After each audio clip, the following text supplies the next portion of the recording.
Welcome back to another episode of the For Insight podcast. I am your host, Mike Obi. This title of this episode is going to be called With New Knowledge Comes New Thoughts and New Perceptions. So, first off, before I begin, I hope everyone's doing well out there. Happy holidays. Christmas is this week, and then we have New Year's next week. I hope everybody's staying safe out there and everybody was able to get through Christmas shopping and holiday shopping smoothly, especially navigating COVID.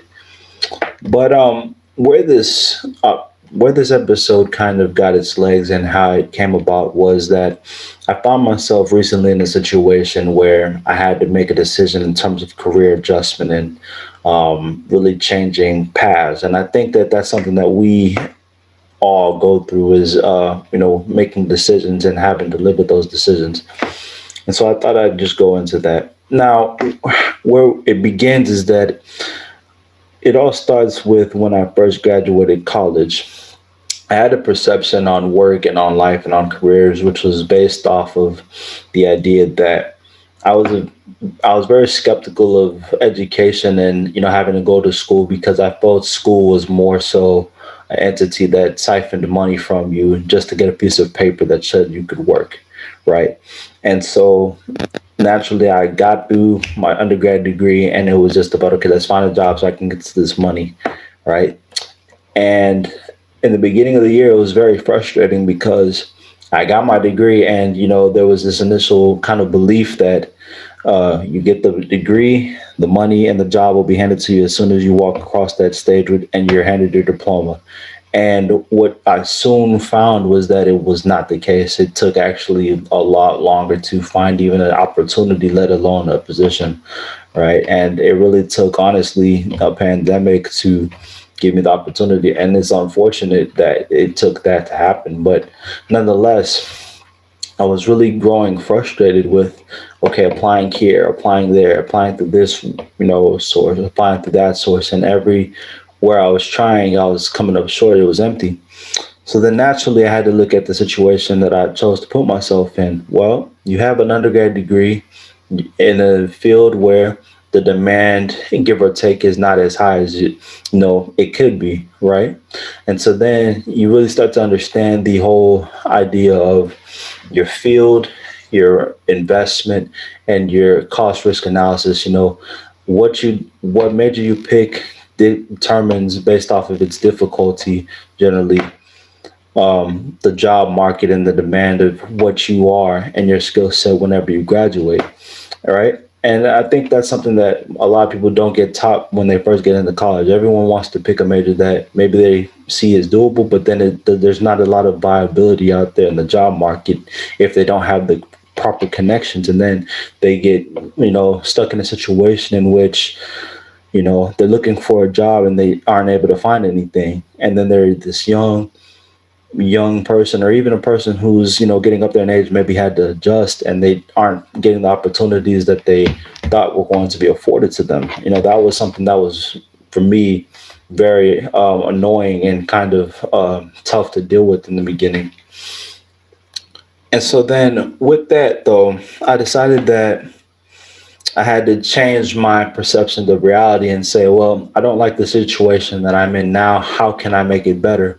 So what I decided to do was to really look into, okay, what am I in now, and what are some things that have a higher degree of opportunity in them, and that's where I decided to change career paths and majors, and look into getting into the medical field.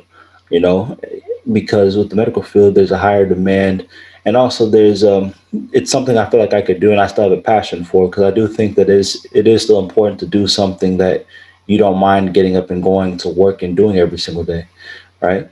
And so then that's naturally how my mindset shifted, which is that I saw school as an investment, not as a chore and not as a roadblock where it's a business that's taking money from your pockets. While I feel like school should be made more affordable, I understand that if you want a better life for yourself, you have to be willing to put in the work. You have to be willing to invest the money to get to where you want to go in life. And I think that's something that most people have to come to grips with.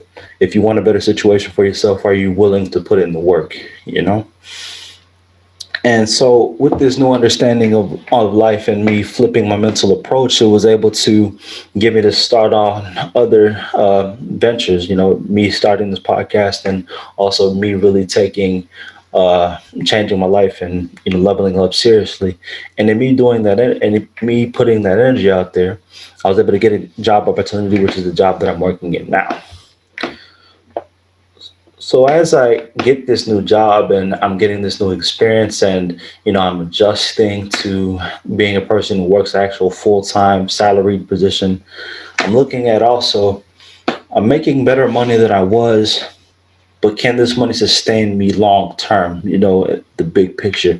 And I was like, well, if I'm single, yes, but then if I decide I want to have a family, or I want to do the things that I want to seek out in life, is this position that I am in now really viable for that?